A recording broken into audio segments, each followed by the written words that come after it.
আশা করি আমার সকল বন্ধুরা যে যেখানে আছে ঈশ্বরের কৃপায় খুবই ভালো আছে এবং সুস্থ আছে। আমিও কিন্তু বেশ আছি। আমার সকল বন্ধুদের সাথে নিয়ে আমি আমার আজকের ভিডিওটা শুরু করছি সকাল 9:30 থেকে। আসলে সকালের দিকে ফোনটাতে চার্জ ছিল না, তাই আর ভিডিও ক্লিপ নিতে পারিনি। এখন সময় হয়ে গেছে 9:30। আমি গিজারটা আগেই চালিয়ে রেখেছিলাম, এখানেই জামা কাপড়গুলো ভিজিয়ে নেব।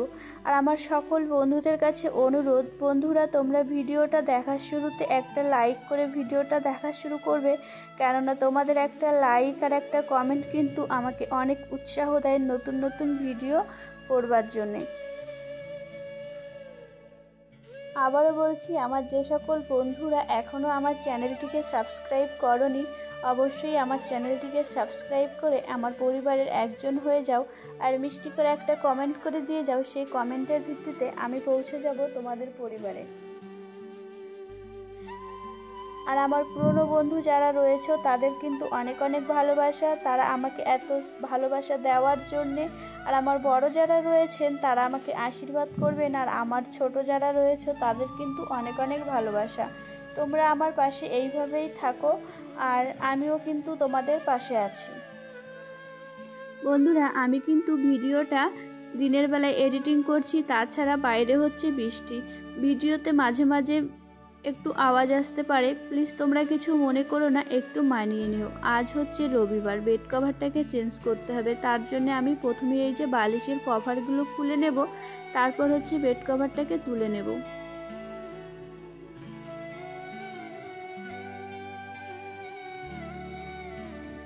বন্ধুরা, এই ভিডিওটা হচ্ছে রবিবারের, আর আমি পোস্ট করব সোমবারে, কেননা রবিবারে কিন্তু প্রচণ্ড পরিমাণে ঝড় হওয়ার কথা ছিল, এমনকি কিছু কিছু জায়গায় হয়েও ছিল।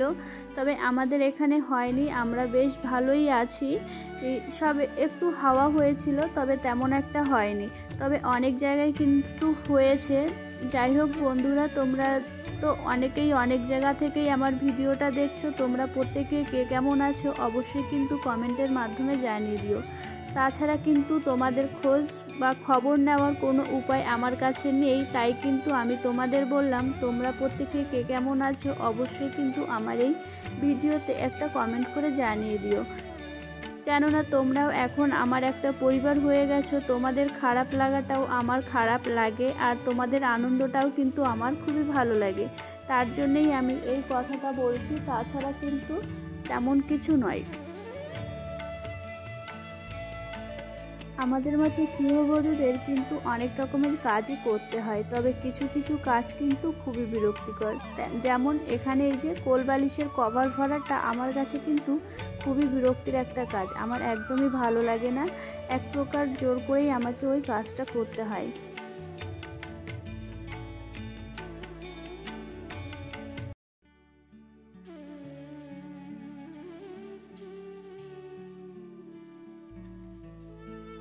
আজ না অনেক কাজ করব ভেবেছিলাম, ওই ঘরের বেশ কিছু জামা কাপড় এলোমেলো হয়ে রয়েছে, তারপরে দিদিরা এসেছিল, ঘরের তো খাটের ওপর বালিশ কাঁথা সব বের করা হয়েছিল, ভেবেছিলাম ওইগুলো রোদ্দুরে দিয়ে ঢুকিয়ে রাখতে হবে। ওইগুলো না কোনো কাজই করতে পারিনি। আসলে সারাদিন অনেক আতঙ্কে কেটেছিল। ওই সবার মুখে একটাই কথা, ঝড় হবে ঝড় হবে, সেটা নিয়েই খুবই টেনশনে ছিলাম।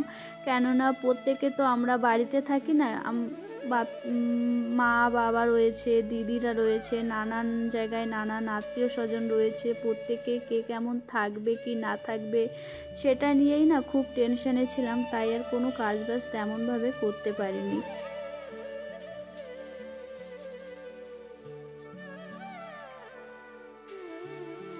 আমি বিছানার চাদরটাকেও ভালো করে পেতে নিয়েছি, তার সাথে খাটটাকেও না একটু মুছে নিয়েছিলাম, সেই ভিডিওটা তোমাদের সঙ্গে শেয়ার করতে পারিনি। হ্যাঁ, আমি বালিশগুলো এইভাবেই ছুঁড়ে ছুঁড়ে মারছি, কেননা আমি এখন নাইটি পরেছিলাম, তাই আমি চাইছিলাম না তোমাদের সামনে আসতে, তাই ওইভাবেই আমি কাজগুলো করে তোমাদের দেখাচ্ছিলাম। তারপরে এই যে বেড কভারটা পাতা ছিল সেটা এখন আমি তুলে এখানে রেখে দিলাম। এটা আজ আমি আর ধোবো না, ভাবছি আগামীকাল ধুয়ে দেবো, যেহেতু ওই যে প্রচণ্ড পরিমাণে মেঘ হয়ে রয়েছে, রোদের কিন্তু তেমন একটা তাপ নেই। তারপরে এখানে এই যে আমি মামামের বই খাতাগুলো গুছিয়ে নেব। আর মামামের বই খাতাগুলো প্রত্যেক দিনে আমি গুছিয়ে রাখি, তারপরেও না এলোমেলো হয়ে যায়।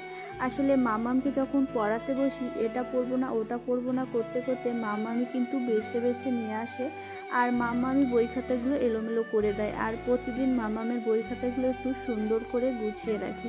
তাছাড়া ঘর দুয়ার গোছানো থাকলে দেখতে কিন্তু অনেক বেশি ভালো লাগে আর মানসিকভাবে শান্তিও পাওয়া যায়। তাই আমি সব সময় চেষ্টা করি ঘরটাকে একটু সুন্দর পরিপাটি করে গুছিয়ে রাখার। যেহেতু মামাম ছোট রয়েছে সব সময় না হয়ে ওঠে না, তবুও যতটা পারি ততটাই চেষ্টা করি।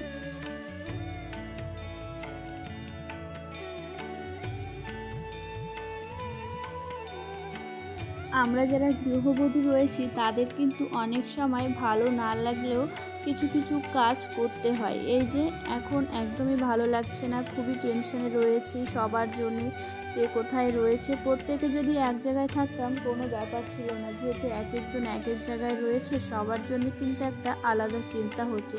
তবে চিন্তা জিনিসটা সম্পূর্ণ আলাদা, ওটা তো আর সবাইকে দেখানো যায় না, আর ওই জিনিসটা কিন্তু সবার সঙ্গে ভাগও করে নেওয়া যায় না, তার জন্যে আরও বেশি খারাপ লাগে। এখানে এই যে প্রতিদিনের মতন প্রতিদিন তো আর মুছতে পারছি না, এখন এই ড্রেসিং টেবিলটাকে মুছে নিতেই হবে। আর আমরা যারা মেয়েরা রয়েছি তারা কিন্তু দিনের বেশিরভাগ সময় এই আয়নার সামনেতেই কাটিয়ে দিই, হয়তো বা নিজের জন্যে না হলেও কিছু কিছু কাজের জন্য এই আয়নার সামনেই থাকতে হয়। তাই এখানে আমি ভালো করে ড্রেসিং টেবিলটাকে মুছে দিলাম। আর ড্রেসিং টেবিলের ওপরে না মামামের পাপার রিপোর্ট আর মামামের কিছু প্রেসক্রিপশান ছিল, সেগুলোকেই আমি ফাইল দুটোকে আলমারির মধ্যে রেখে দিচ্ছি। তাছাড়া একটু নোংরা হয়ে যায় বাইরে থাকলে, ওর জন্য আমি ভিতরেই ঢুকিয়ে রাখলাম। আর এখানে জামা কাপড় যেগুলো ভিজিয়েছিলাম ওইগুলো এখানে দিদি ধুয়ে দিচ্ছে। আরও যেগুলো ভেবেছিলাম আগামীকাল ধুয়ে দেবো সেগুলোও দেখলাম দিদি ভিজিয়ে ধুয়ে দিয়েছে। আর জামা কাপড় নিয়ে না ভীষণ ঝামেলা বেঁধে গেছিলো। আসলে একদমই রোদ্দুর ওঠেনি, তারপরে আবার অনেকগুলো জামা কাপড় কোথায় মেলবো, তবুও 3 তলায় মেলে দিয়েছিলাম। আর এখানে এই যে দিদির তো এখন জামা কাপড়গুলো ধোয়া হয়ে গেছে, দিদি এখন ঘরটা মুছে নিচ্ছে। এখন সময় হয়ে গেছে ওই দুপুর 1টা। আসলে অনেক জামা কাপড় হয়েছিল তো সেইগুলো মেলতে মেলতে আমার অনেকটাই লেট হয়ে গেছিলো। তাছাড়া বৃষ্টিও হচ্ছে হালকা হালকা, যতবার আমি জামা কাপড় মেলছি ততবারই দেখছি বৃষ্টি পড়া শুরু হয়ে যাচ্ছে। এই নিয়ে 3-4 বার আমাকে জামা কাপড়গুলো মেলতে হয়েছে। আর এই করতে করতে অনেকটা লেটও হয়ে গেছে স্নান করতে। তাছাড়া আজ হচ্ছে রবিবার, মাথায় শ্যাম্পু করেছি। আমি সপ্তাহে 2 দিন শ্যাম্পু করি, একদিন হচ্ছে রবিবার আর একদিন হচ্ছে বুধবার। আর যদি কোনো অনুষ্ঠান বেঁধে যায় তাহলে অন্য কোনো দিন করি। তারপরে আজ না অনেক দিন পর আমি মুখে ময়শ্চারাইজার মাখছি। আসলে আমাকে ডাক্তারবাবু যে মলমগুলো দিয়েছিল সেই মলমগুলোই মুখে মাখছিলাম, আর কোনো কিছুই মাখছিলাম না। তার জন্যে আজই আমি মুখে এই ময়শ্চারাইজারটা মেখে নিলাম। আর ওষুধটা লাগানোর পরে ঠোঁটের কিন্তু অনেক পরিবর্তন হয়েছে। তাছাড়া ঠোঁটটা কিন্তু আগে থেকে অনেক কালো কালো হয়ে গেছে। তবে আশা করি আস্তে আস্তে যত মুখের ব্যথাটা কমে যাবে ততই কিন্তু ঠোঁটের পরিবর্তন হবে।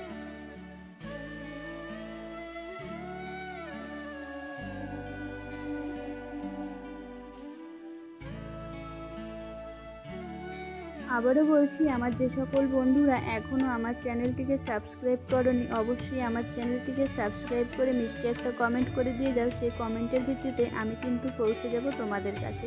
তবে একটু অপেক্ষা করতে হবে, যেহেতু আমার মাম্মাম ছোট রয়েছে, আমার মাম্মামকে অনেকটা সময় আমাকে দিতে হয়। আর আমার মাম্মামের কাজ ফেলে রেখে তো আমি আর সমস্ত কাজ করতে পারি না, আর সেটা করা উচিতও নয়। আর তারপরেও আমার কিছু কাজকর্ম থাকে। তবে আমার কাজকর্ম থাকলেও বন্ধুরা তোমরা কিন্তু আমাকে বিশ্বাস করতে পারো, আমি কিন্তু যথাসময়ে তোমাদের কাছে পৌঁছে যাব। এখানে এই যে আমি সিঁদুর টিঁদুর পরে নিয়েছি, এখন হচ্ছে মাম্মামকে ঘুম পাড়িয়ে দেব। আর মাম্মাম ঘুমোবে কিনা জানি না। এখানে যে মাম্মামকেও আমি রেডি করে দিয়েছি, মাম্মাম একটু হ্যালো করে দিল তোমাদের। আর বন্ধুরা আজ কিন্তু সারা দিন ঝিরিঝিরি করে বৃষ্টি হচ্ছিল, তাই তোমাদের আমি একটু দেখিয়ে দিলাম। এরকম বৃষ্টি হলে ভালো লাগে, একদিকে যেমন খারাপও লাগে। ঘর থেকে বেরোনো যায় না, প্রয়োজন থাকলেও বেরোনো যায় না, খুবই কিন্তু বিরক্তিকর লাগে। তারপরে এখন আমি চলে এলাম দুপুরে খাওয়া দাওয়ার পরে একদম প্রায় 4:30 নাগাদ। এই যে আমি বেলকনিতে বসে বসে এই সুন্দর প্রাকৃতিক সৌন্দর্যটা উপভোগ করছি আর তোমাদের সঙ্গে শেয়ার করছি। তাছাড়া এখানে বসে বসে আমি কয়েকজনের ভিডিও দেখেছিলাম। আর আকাশে যেহেতু মেঘ রয়েছে, দেখতে কিন্তু খুবই সুন্দর লাগছিল। আর স্নান করার সময় আমি এই শাখা বাঁধানো কানের আর আংটিটাকে না খুলে রেখেছিলাম।